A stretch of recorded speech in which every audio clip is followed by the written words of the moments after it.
বিশেষকৈ শিৱসাগৰ চৰাইদেউ জিলাত যিটো বান অভাৱনীয় বান আহিল তাৰ কাৰণে কিন্তু পোনপটীয়াকৈ আপোনাক দায়ী বুলি কৈছে আৰু তাৰ স্পষ্ট উত্তৰ আজি আমাক দিব লাগিব। বানাক্ৰান্তক যি আপোনাৰ লেপ তুলি যোগান ধৰা হৈছিল সেই লেপ তুলিটো আপুনি চিণ্ডিকেট কৰিছে বুলি কৈছে।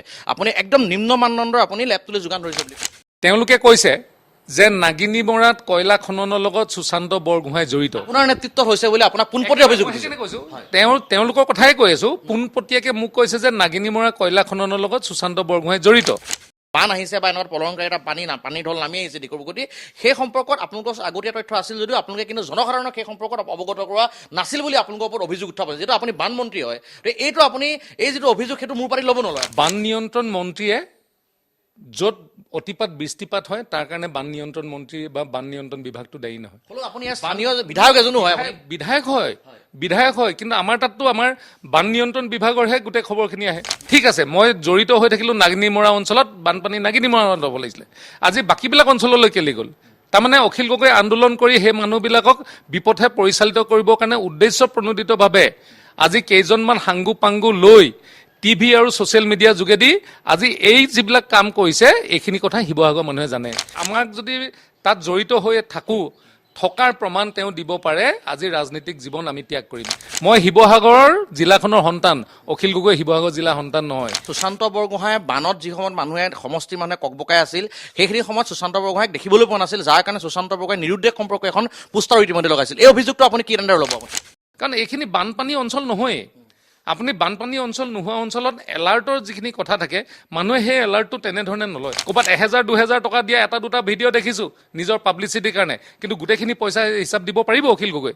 কাৰণ আন্দোলন কৰি যিজন মানুহে নিজৰ জীৱিকা নিৰ্বাহ কৰে সেই মানুহে কেতিয়াও মানুহক সহায় কৰিব নোৱাৰে। 15,000 টকাটো আপোনাৰ সমষ্টিৰ বহু মানুহে পোৱা নাই বুলি অভিযোগ উত্থাপন হৈছে। মই আপোনাক কৈছোঁ 15,000 টকাটো মোৰ সমষ্টিত মাত্ৰ এতিয়া 1200 মানুহে পোৱা নাই। আজিৰ দিনত সকলোতকৈ যদি দুৰ্নীতি কৰিছে এই অখিল গগৈ কৰিছে। আজি একেটা পৰিয়ালৰ যদি 4-5টা নাম দিছে, এই অখিল গগৈ আজি নাম দিছে। তাৰ বাবে আজি শিৱসাগৰ জিলা বহুখিনি মানুহে এতিয়া 15,000 পৰা বঞ্চিত হ'বলগীয়া হৈছে। বৰ্তমান সময়ত বিতৰ্কৰ শীৰ্ষত থকা এজন মন্ত্ৰী হৈছে অসম চৰকাৰৰ কেবিনেট মন্ত্ৰী তথা বান নিয়ন্ত্ৰণ মন্ত্ৰী সুশান্ত বৰগোহাঁই।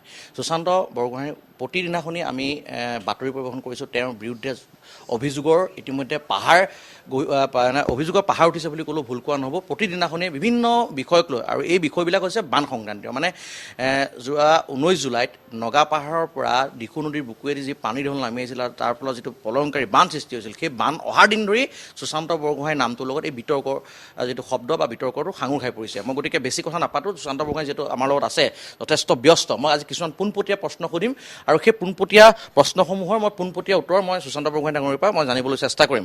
প্ৰথমতে এটা কথা আপুনিও গম পাইছে যে প্ৰতিদিনাখনি মানে বান দিনাখনিৰ পৰা আৰম্ভ হৈছে, সেই দিনটোৰ পৰাই আপোনাৰ নামটোৰ লগত বিতৰ্কৰ জড়িত হৈ পৰিছে। বিভিন্ন ধৰণৰ অভিযোগ আপোনাৰ বিৰুদ্ধে উত্থাপন হৈছে আৰু বহুতে কৈছে যে আপুনি বান নিয়ন্ত্ৰণ মন্ত্ৰী হৈ এই গোটেই বানটো ইয়ালৈ আহিল আৰু আপুনি এজন সম্পূৰ্ণৰূপে বিফল মন্ত্ৰী হিচাপে মন্ত্ৰী বুলি আপোনাৰ কথা কৈছে। গোটেই কথাবিলাক যদি চাওঁ, মই এনেধৰণৰ সমালোচনাৰ সন্মুখীন হৈছোঁ প্ৰায় 4 দিনৰ পিছত। যোনদিনাখন মুখ্যমন্ত্ৰী ডাঙৰীয়া শিৱসাগৰলৈ আহিলে আৰু শিৱসাগৰৰ সমষ্টিৰ বিধায়ক অখিলক যেতিয়া গাড়ীত উঠাই ল'লে আৰু একেলগে গাড়ীত গৈ থাকোঁতে বিভিন্ন কটু মন্তব্য কৰিছিলে গাড়ীখনৰ ভিতৰত, আৰু মই তেতিয়া কৈছিলোঁ যে এইবিলাক কথাবিলাক কৈ থকাৰ প্ৰয়োজন আছে বুলি মই নাভাবোঁ। কাৰণ আমি দেখিছোঁ যে আন্দোলন কৰি কৰি আজি বানপানী সমস্যা সমাধানৰ যিটো কথা কৈছে, আজি সেই আন্দোলনটো যেতিয়া ডাঙৰ নদী বান্ধৰ বিৰুদ্ধে কৰিছিলে, যেতিয়া নেপকোৰ মানুহজনক চৰ মাৰি দিম বুলি কৈছিলে, তাৰপিছত যেতিয়া কিবা কাৰণত নিমাত হৈ থাকিলে, সেই প্ৰশ্ন যেতিয়া অৱতাৰণা কৰিলোঁ, তাৰপিছত তেওঁ উদ্দেশ্য প্ৰণোদিতভাৱে মোক হেয় প্ৰতিপন্ন কৰিবৰ কাৰণে এই বানপানীটোৰ লগত জড়িত কৰিলে। তাৰ আগতে কিন্তু কৰা নাছিলে। সেইকাৰণে মই দেখিলোঁ যেতিয়া তেওঁ সেই কথাটোৰ ক'ৰবাত সত্যতা আছে। আজি নদী বান্ধৰ সংক্ৰান্তত কথা কোৱাৰ পিছদিনাখনৰ পৰাই আৰম্ভ হৈ গ'ল তেওঁলোকৰ এটা হোৱাটছআপ গ্ৰুপ আছে কিজান, মই ভাবি লৈছোঁ। কাৰণ একেলগে একেটা নেৰেটিভ বিদ্যুৎ শইকীয়া, একেটা নেৰেটিভ মানস কোঁৱৰ, একেটা নেৰেটিভ কিবা হুছেইন নে কি এজন আছিলে, ছবিৰ আহমেদ, একেটা নেৰেটিভ বিভিন্ন পৰ্যায়ত জ্ঞানশ্ৰী বৰাক আমি মুখেৰে দেখা পাইছিলোঁ। যে ছেইম নেৰেটিভ হ'বলৈ হ'লে সেইটো এটা আক্ৰমণৰ নমুনা কোনোবাই তুলি ল'ব লাগিব বা পৰিকল্পনা কৰিব লাগিব। আজি কেইদিনমানৰ পিছত যেতিয়া লম্ফ জম্ফ কৰা মানস কোঁৱৰ, তেতিয়া মানস কোঁৱৰে এটা মই সংবাদমেলো চাইছোঁ যে ময়ূৰ বৰগোহাঁইক এটা একিউজ কৰিছে যে আমাৰ দলৰ সংগঠনৰ ছবিৰ আহমেদক কি সাহসত ময়ূৰ বৰগোহাঁই মানুহে আক্ৰমণ কৰিছে বুলি তেওঁলোকে ময়ূৰ বৰগোহাঁইৰ বিৰুদ্ধে অভিযোগ তুলিলে। তাৰ কেইদিনমানৰ পিছত যেতিয়া ৰেকৰ্ডিং ওলালে, যিটো ৰেকৰ্ডিঙত মানস কোঁৱৰে কয়লাৰ পইচা লোৱা কথা ওলাইছে, ছবিৰ আহমেদে অখিল গগৈক পইচা দিয়াৰ কথা ওলাইছে, বিভিন্ন এইটো কি দল তেওঁলোকৰ ৰাজ্যৰ নেকি ৰাজ্যিক দল ৰাইজৰ দল বুলি যিটো দল আৰু কৃষক মুক্তি সংগ্ৰাম সমিতি বুলি কিবা কিবি নাই জানো তেওঁলোকে নিজে খোলা, সেইবিলাক দল সংগঠনৰ মানুহে যেতিয়া গোটেই কয়লাখনৰ লগত জড়িত হৈ গ'ল কেইদিনমানৰ কাৰণে মনে মনে থাকিলে। এই অখিল গগৈৰ লগত আৰু মই ভাবোঁ যে আৰু এটা কথা মই আপোনাক পোনপটীয়াকৈ সুধিছোঁ যে আজিৰ তাৰিখত শিৱসাগৰ, চৰাইদেউ আৰু যোৰহাট জিলাত, বিশেষকৈ শিৱসাগৰ চৰাইদেউ জিলাত যিটো বান, অভাৱনীয় বান আহিল, তাৰ কাৰণে কিন্তু পোনপটীয়াকৈ আপোনাক দায়ী বুলি কৈছে আৰু তাৰ স্পষ্ট উত্তৰ যে আমাক দিব লাগিব। কাৰণ মই এটা কথা কৈছোঁ যে মই কথা কৈ লৈছোঁ, তেওঁলোকে কৈছে যে নাগিনী মৰাত কয়লা খননৰ লগত সুশান্ত বৰগোহাঁই জড়িত। আপোনাৰ নেতৃত্বত হৈছে বুলি আপোনাক পোনপটীয়া অভিযোগ দিছে। তেওঁলোকৰ কথাই কৈ আছো, পোনপটীয়াকে মোক কৈছে যে নাগিনী মৰা কয়লা খননৰ লগত সুশান্ত বৰগোহাঁই জড়িত। আজি নাগিনী মৰাখনৰ লগত কয়লাখনৰ লগত মই যদি জড়িত হৈয়ে থাকোঁ, তেতিয়াহ'লে সোণাৰীত বানপানী কেনেকৈ আহিলে? তেতিয়াহ'লে আজি জাজি অঞ্চলত কেনেকৈ বানপানী আহিলে? আজি মৰিয়নি অঞ্চলত কেনেকৈ বানপানী আহিলে? যোৰহাট অঞ্চলত কেনেকৈ বানপানী আহিলে? ঠিক আছে, মই জড়িত হৈ থাকিলোঁ নাগিনী মৰা অঞ্চলত, বানপানী নাগিনী মৰা হ'ব লাগিছিলে, আজি বাকীবিলাক অঞ্চললৈ কেলি গ'ল? তাৰমানে অখিল গগৈ আন্দোলন কৰি সেই মানুহবিলাকক বিপথে পৰিচালিত কৰিবৰ কাৰণে উদ্দেশ্য প্ৰণোদিতভাৱে আজি কেইজনমান সাংগু পাংগু লৈ টিভি আৰু ছ'চিয়েল মিডিয়াৰ যোগেদি আজি এই যিবিলাক কাম কৰিছে, এইখিনি কথা শিৱসাগৰ মানুহে জানে। মই শিৱসাগৰৰ জিলাখনৰ সন্তান, অখিল গগৈ শিৱসাগৰ জিলাৰ সন্তান নহয়। শিৱসাগৰ জিলাত আজিলৈকে অখিল গগৈ এখন দলং মেটেকা ঘাটত বনাব নোৱাৰিলে, এটা শিৱসাগৰ পুখুৰীৰ চাৰিওফালৰ ৰাস্তা সম্পূৰ্ণ কৰিব নোৱাৰিলে 5 বছৰে। আজি সেই অখিল গগৈ আজি যি কথা কৈছে, মই ভাবোঁ সেই কথাৰে মানুহ পোনপটীয়াকৈ আপোনাক কৈছে যে সুশান্ত বৰগোহাঁই আৰু এজন বিধায়কৰ কথা কৈছে, আপোনাৰ ময়ূৰ বৰগোহাঁইৰ কথা কৈছে, ধৰ্মেশ্বৰ কোঁৱৰৰ নেতৃত্বত তাত অবৈধ শিল বালি কয়লা খনন হয়, যাৰ পৰিপ্ৰেক্ষিতত এই যিটো প্ৰলয়ংকাৰী বান হ'ল। অখিল গগৈয়ে নিজৰ কালেকশ্যন এজেণ্টবিলাকক বচাবৰ কাৰণে মানস কোঁৱৰ কালেকশ্যন এজেণ্ট, ছবিৰ আহমেদ কালেকশ্যন এজেণ্ট আৰু এই অঞ্চলত থকা কিমান মানুহে তেওঁ কালেকশ্যন এজেণ্ট আছে, সেইবিলাকক বচাবৰ কাৰণে আজি আমাৰ ওপৰত কৈছে। আমাক যদি তাত জড়িত হৈ থকাৰ প্ৰমাণ তেওঁ দিব পাৰে, আজি ৰাজনীতিক জীৱন আমি ত্যাগ কৰিম। এইখন জিলাখনত মই জন্ম হোৱা জিলা, এই চৰাইদেউ অঞ্চলত আমি ডাঙৰ হোৱা জিলা। আজি এইখন অঞ্চলত মই আজি 4বাৰকৈ বিধায়ক হিচাপে নিৰ্বাচিত হৈছোঁ, এতিয়া কেবিনেট মন্ত্ৰী। আজি কোনো মানুহে, আপোনালোকে ইয়াততো বাদে দিয়ক, অখিল গগৈক গুলি মাৰক, অখিল গগৈ নিচিনা নাটকৰ মানুহক গুলি মাৰক, আপোনালোকে নিজেই গৈ চৰজমিন তদন্ত কৰক। এটা টিভিৰ নিউজ চেনেলৰ এজন সম্পাদকে গৈ নাগালেণ্ডৰ ভিতৰত গৈছিলে, আমাৰ বাইলুং বৰুৱা। আজি ৰাজদীপ বাইলুং বৰুৱাই তাত মোৰ বিষয়ে ক'ৰবাত এটা পালে নেকি, তেখেতক এবাৰ সুধি চাওক।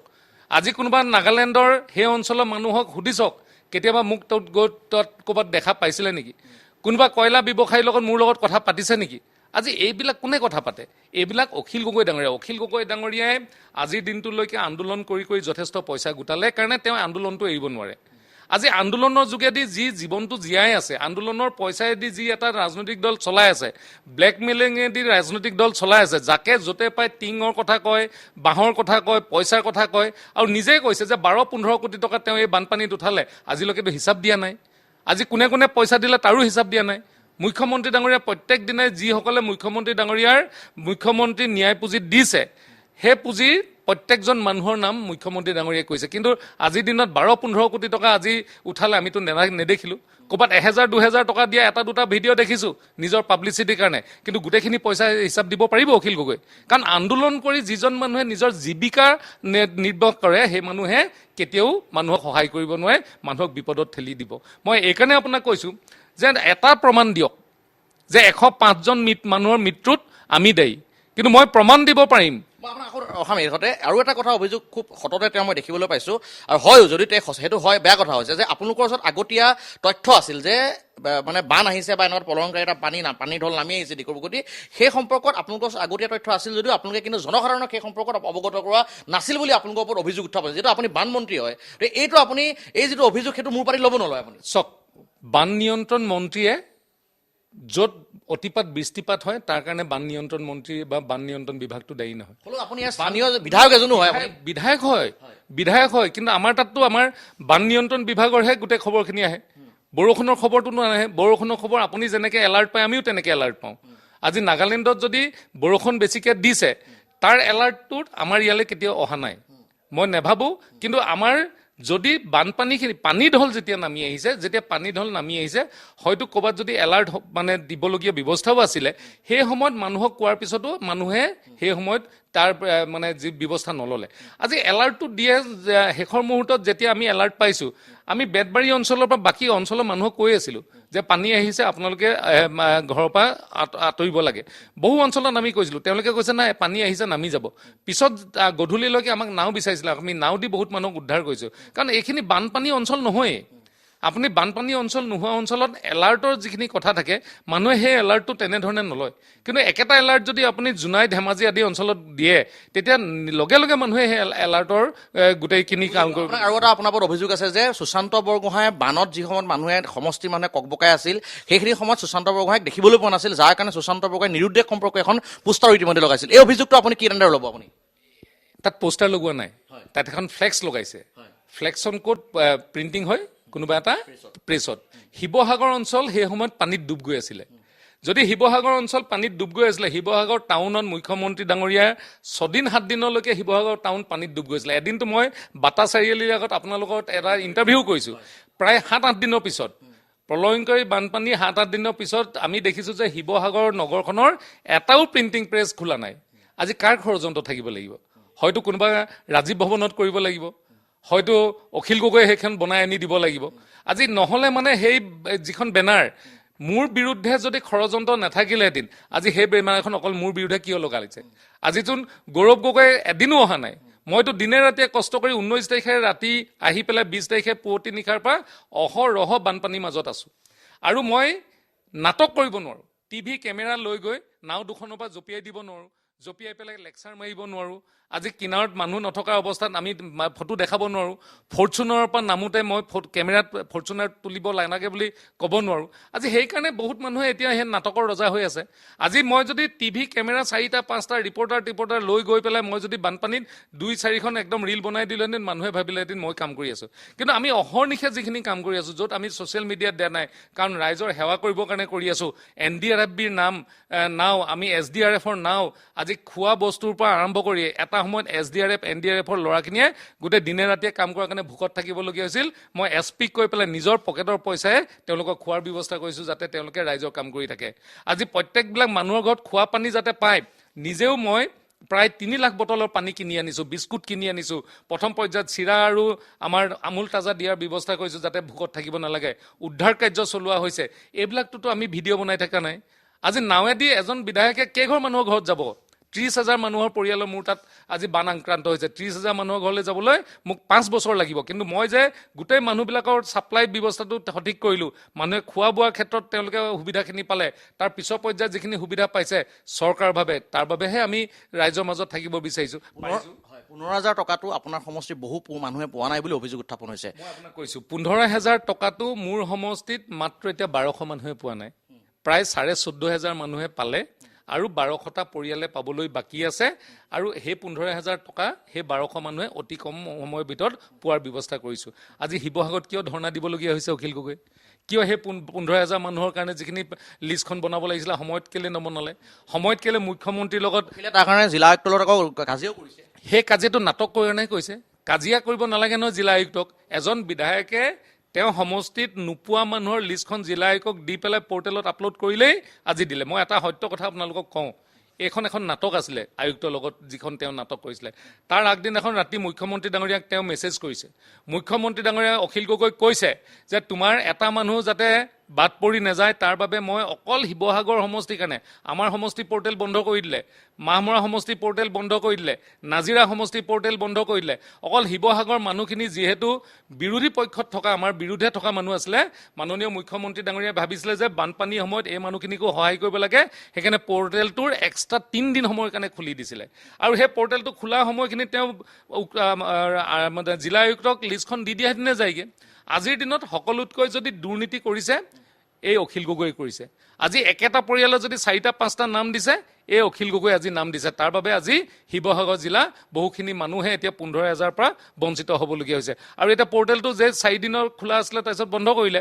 এতিয়া অখিল গগৈ যুঁজি আছে যাতে চৰকাৰখনৰ বিৰুদ্ধে মানুহখিনিক লৈ যায়। 27 তাৰিখৰ ভিতৰত তেওঁ ডেডলাইন দিছে কালি সভাপতিয়ে। 27 তাৰিখৰ ভিতৰত যদি তেওঁৰ সমষ্টিৰ মানুহে পইচা নাপায়, 28 তাৰিখৰ দিনাখনি গৈ মুখ্যমন্ত্ৰীৰ তেওঁৰ যিটো বাসভৱন আছে সেই বাসভৱনত গৈ শিৱসাগৰ বানাকান্তাৰ সৈতে তেওঁ ঘেৰাও কৰি তাণ্ডৱ কৰিব। মইতো ক'ম যে শিৱসাগৰ ৰাইজে অখিল গগৈ ঘেৰাও কৰিব লাগে, কাৰণ এই অখিল গগৈৰ কাৰণেহে আজি 15,000 টকা নাপালে। মুখ্যমন্ত্ৰী ডাঙৰীয়াই জুলাই মাহৰ 24 তাৰিখে ঘোষণা কৰিলে যে বানপীড়িত সকলো মানুহক 15,000 টকা দিম, চৰকাৰী চাকৰিয়ালকো দিয়া হ'ব, পকী ঘৰকো দিয়া হ'ব, ভাড়া ঘৰত থকা মানুহকো দিয়া হ'ব। কিন্তু অখিল গগৈ সেই মানুহখিনিৰ কাৰণে একো নকৰিলে। আজি যদি শিৱসাগৰবাসী মানুহৰ কাৰণে অখিল গগৈ কৰাহেঁতেন, আজি নাজিৰা, মাহমৰা, আজি ডিমৌ, আজি সৰহসংখ্যক মানুহে পোৱাৰ নিচিনাকৈ তেওঁ সমষ্টিটো পালেহেঁতেন। আমাৰ সৰহসংখ্যকে পালে, কম সংখ্যকে পাবলৈ বাকী আছে, অহা 3-4 দিনৰ ভিতৰত পাব। তেওঁ কম সংখ্যকে পালে, সৰহসংখ্যকে নাই পোৱা। তাৰ কাৰণে বিধায়কজনক দুখী হয় নে নহয়?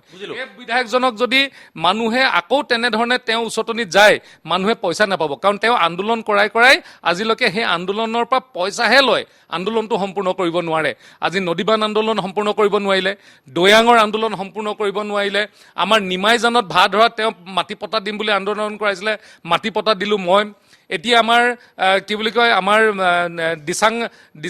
দিচাংপাৰৰ আমাৰ এইডোখৰ পলখনিত প্ৰায় 400 পৰিয়ালক আমি এতিয়া মাটি পট্টা দিবলৈ গৈ আছোঁ, তেওঁ মাটি পট্টা দিব নোৱাৰিলে।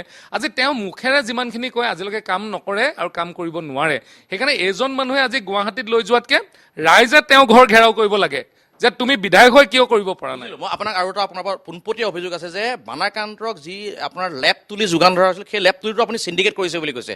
আপুনি একদম নিম্ন মানদণ্ডৰ আপুনি লেপ তুলি যোগান ধৰিছে বুলি কৈছে। মই কৈছোঁ যে 1 লাখ লেপতুলিৰ ভিতৰত 1200 লেপতুলি অকণমান নিম্ন পৰ্যায়ৰ আহিছিলে। আমি সেই লেপতুলিখিনি চিনাক্তকৰণ কৰি আকৌ যাতে ভালকৈ লেপতুলি দিয়ে তাৰ ব্যৱস্থা কৰিছোঁ। আজি বানপানীত ককবকাই থকা মানুহৰ কাৰণে তেওঁলোকৰ মুখৰ পইচা খোৱাৰ মানুহ সুশান্ত বৰগোহাঁই নহয়। বানপানী মানুহক ককবকাই থকা মানুহৰ নামত পইচা ভিক্ষা খোৱা মানুহজন হ'ল অখিল গগৈ। পইচা দে বুলি ফেচবুক আৰু যিবিলাক লাইভ তেওঁ ছ'চিয়েল মিডিয়াত ভিক্ষা কৰি থকা মানুহজন হ'ল অখিল গগৈ। অখিল গগৈ ফৰ্চুনাৰ চলায়, অখিল গগৈ নাটকত চেণ্ডেল পিন্ধে, কিন্তু অখিল গগৈৰ হাতত কিমান পইচা আছে সেইখিনি কম মানুহে জানে। নহ'লে ফৰ্চুনাৰ ক'ত চলাবলৈ পইচা পাব? আজি ফৰ্চুনাৰ চলোৱা মানুহজনে ভিক্ষা কৰি পেলাই মানুহৰ পৰা পইচা লয়, 1000-2000কৈ 1-2টা ভিডিঅ' দিয়ে, বাকী পইচাবিলাকৰ হিচাপ নিদিয়ে।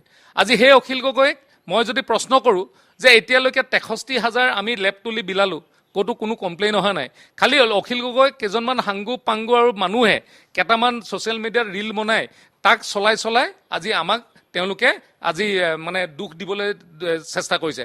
আজি সেই দুখ দিবলৈ চেষ্টা কৰাৰ কাৰণে আন 40,000 তেতিয়া আমি কোৱালিটি চেক কৰিছোঁ আৰু 40,000 মানুহে যাতে সঠিক সময়ত পায় তাৰ ব্যৱস্থা কৰিম। কিন্তু এই অখিল গগৈ ডাঙৰীয়াৰ যি নাটক, সেই নাটক আমি কৰিব নোৱাৰোঁ। মানুহক এনেকৈ গালি গালাজ পাৰিব নোৱাৰোঁ। কেলৈ গালি গালাজ পাৰিব নোৱাৰোঁ? কাৰণ মোৰ এই শৰীৰত মোৰ মা দেউতাৰ তেজ আছে।